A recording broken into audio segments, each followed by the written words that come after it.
sistema.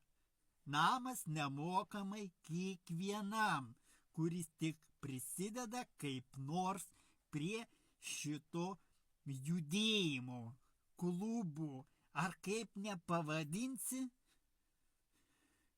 veiklos, kurią kūrė kiekvienas ir negali to sustabdyti nei vienas ministras, bankas ar dar kas panašiai. Tu pradėjai tai daryti, tu gausi iš tai naudos, kai tavo draugas gaus namą nemokamai.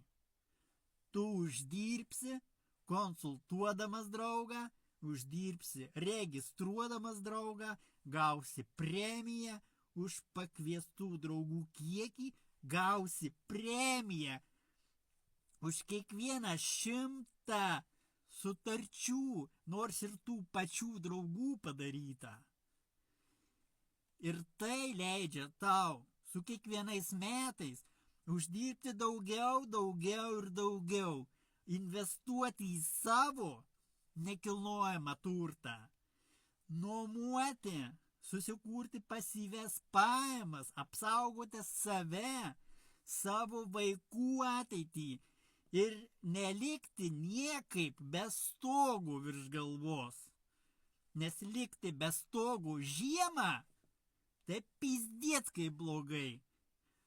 Likti alkanu, be pinigų, kai tau nesumoka darbdavys,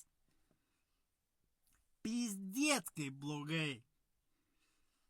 Ir jeigu tau dar tai nedaeina, žiūrėk žinias. Tai rodo, kaip jie puikiai manipuliuoja viskuom, kad tik tai tau negrąžinti pinigų.